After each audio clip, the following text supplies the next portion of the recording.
Насанд хөргөж өгдөг.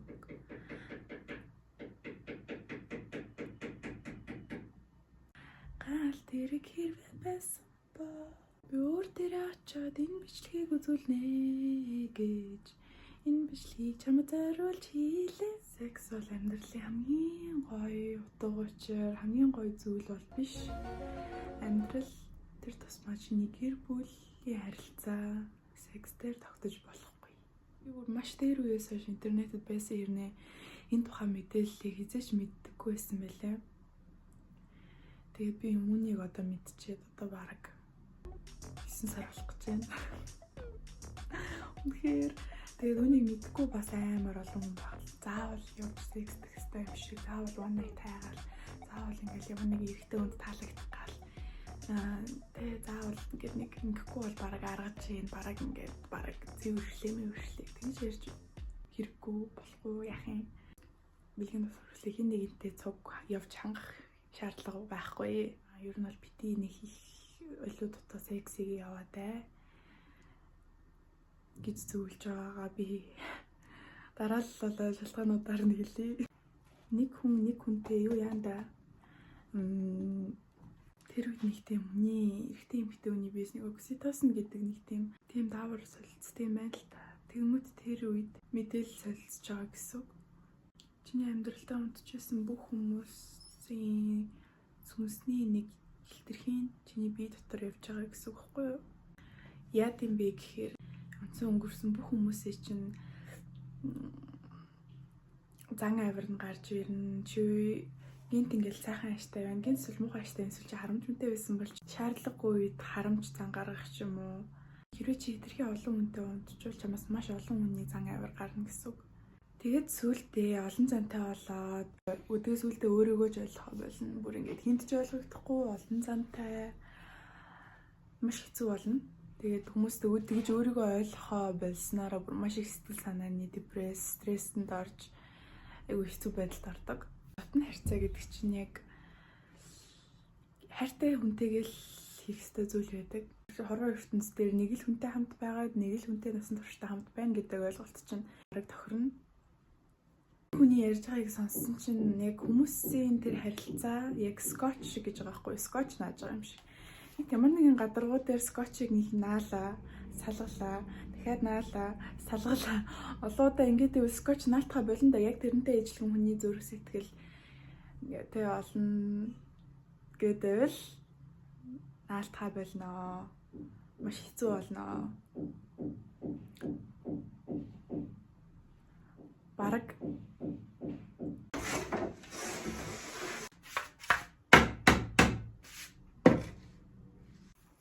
анхны наалцсан газаргуу дээрээ удаан тогтох шиг чи анхны наалцсан хүнтэйгээ ер нь хамт байх хэрэгтэй. Гэхдээ тэлэгээд чи анх онгон бие өгсөн хүнтэй чи цуг заавал байх ёстой гэсэн үг бол биш. Хүмүүс алдаж лээдэг амьдралд угаасаа тэг алдаан дээрээс оролцож цаашаа илүү сайн явах. Гэхдээ чамаа ямар нэгэн бас алдаа гаргахаас ч өмнө амьдрал ер нь бол нэг иймэрхүү байдаг шүү. Чи хэрвээ онгон бол түүнийгээ чадхаараа удаан хадгал. Секс бол тийм амар супер тэ зүйл бол биш. Секс бүх юмыг орлуулахар байсан бол чи яах гэж дараа нь гар хангалга хийх юм бэ тийм үстэй. Гар хангалга гэдэг ойлголт ганцхан хүмүүсийн ойлголт байх нь яасан.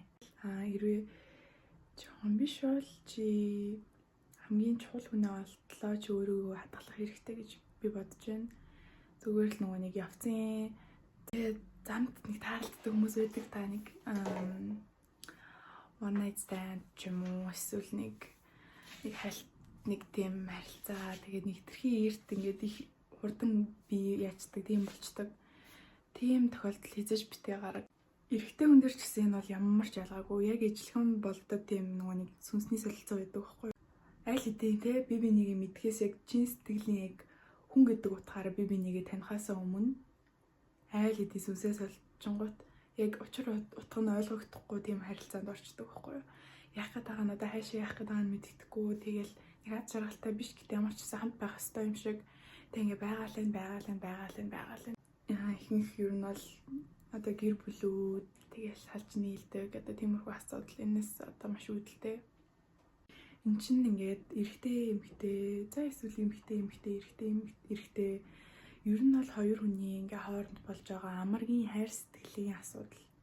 Гэр бүл болж байгаа зүйл үстэй. Гэр бүл болно гэдэг чинь насаараа хамт байна, хамт жаргасан, зовсон, өвдсөн, баян ядуу бүх үедэнд ингээ хамт байх хэвээр.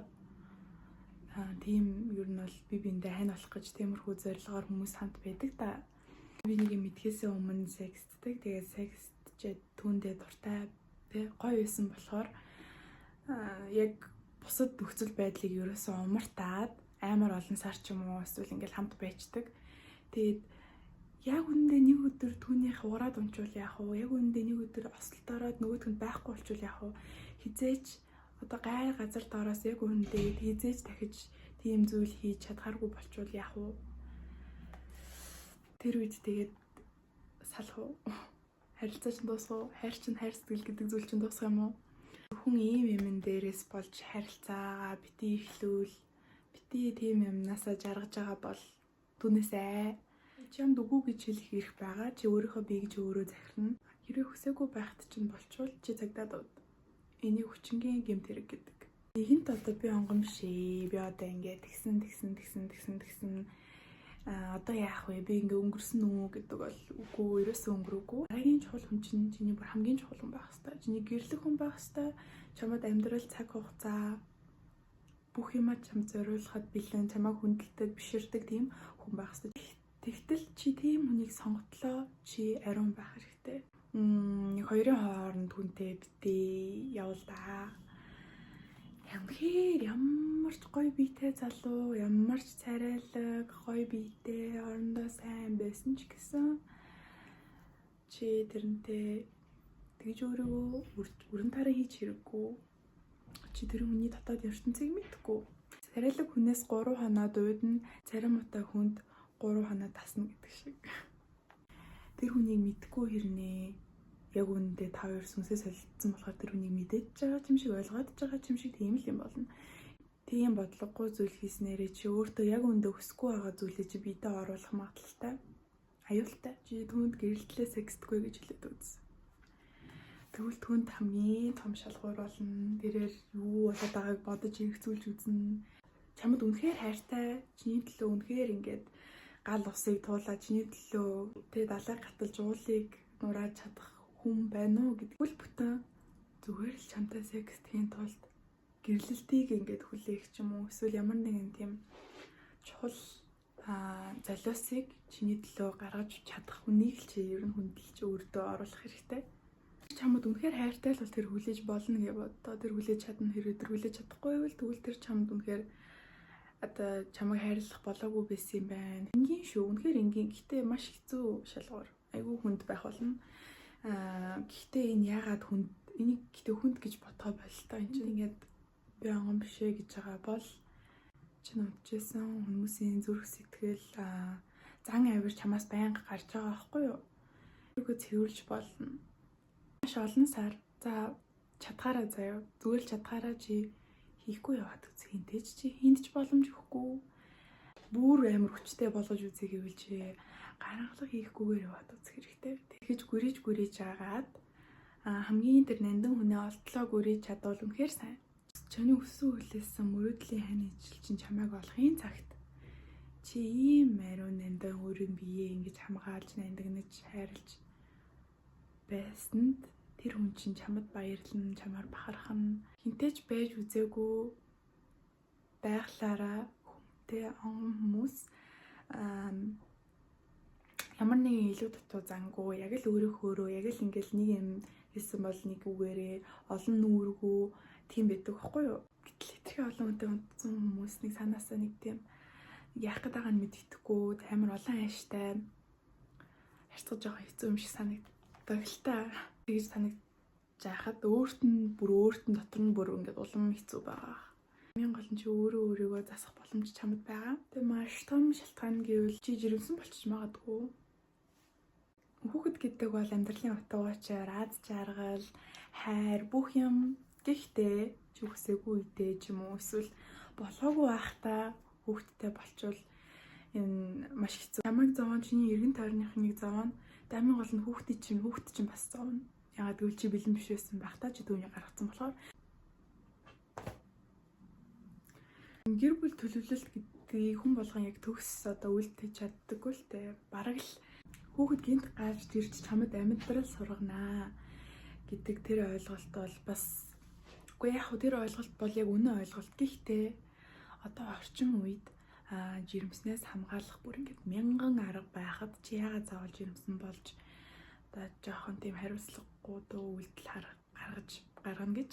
Гэтэ яг үнэндээ бол жирэмснээс хамгаалах бүрэн төгс арга гэж бол үнэхээр байхгүй. Чи өөрийгөө боолгож хаалгадаггүй юм бол бэлэвч хүртэл 99% хамгаална гэдэг.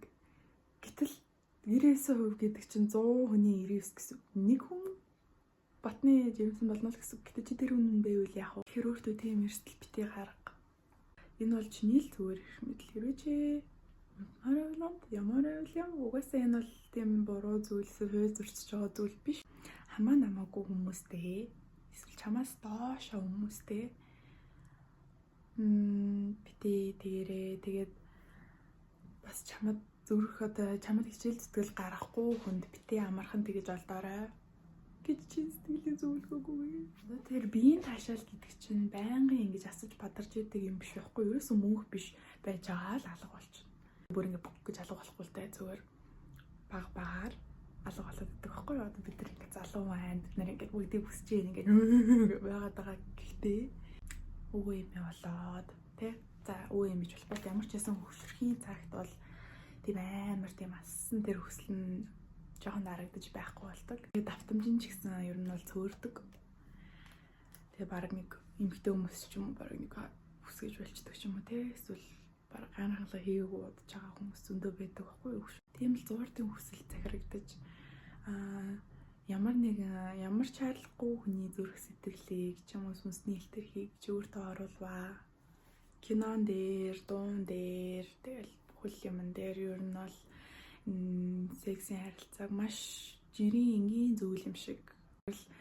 Тэгээ хай гэд уулзаад хөвөлдөж байгаа юм шиг юм бод тий. Тийм юм бараг тэгж гаргадаг байхгүй юу? Зүгээр л нэг уулзаал нэг тэгдэг эсвэл зүгээр л нэг шавдж байгаа л явал тэгдэг. Энэ бол ингээд байж болох зүйл юм шиг ингэж гаргадаг гэн амар буруу. Үнтэй хомдож үзээгүй нэгээ дээрлэх гэж мэрлэгдэг ч юм уу. Тэр бол маш буруу зүйл байхгүй юу? Болох зүйл юм байна гэж бодоод хүмүүс маш их хохирж байна. Намайг хүлэн зөвшөөрч болно, хүлэн зөвшөөрөхгүй ч гэж болно. Эцсийн шийдвэрийг угаасаа чи л гаргана. Бусад одоо дэлхийн ертөнцийн гадаад мадад ч юм уу тийм ийм амьдралын хэв маягийг сонгож байгаа хүмүүс бол нэлийн удаан твцсэн байт юм байлээ. 2 жил, 5 жил яг л ихнэр нөхөртөөгөө уулзлаа ч юм. Тэгээд аз жаргалтай амьдарч байгаа. Өчнөө тохиолдол байгаа. Тэгээд аз жаргалгүй амьдарч байгаа тохиолдлыг би нэг ч олж хараагүй. Чи дээрэс нь чи бэлгийн дур хүслээ чи дарж чадахгүй бол цаашдаа чиний одоо гэр бүлийн амьдралд маш хор хөнөөлтэй байж магадгүй. Алдаж үзээд ойлгомоор байвал алдуулалт би бол одоо нэг тийм заавал тийг чи яг одоо ном унш чи яг одоо ингэ гэдэг байгаа юм ерөөсөө байхгүй. Тийм болохоор надаас илүү дутуу юм битээ асуугаараа залуучуудаа цагдаад өгнө шүү. Би чамтай унтахгүй. Чамтай унтахгүй байхад тулд юу хийж өгөх ёстой вэ? Машин авч өгье. Надтай унтахгүй гэж амал. Ой надтай унтна гэж бити намайг тамал.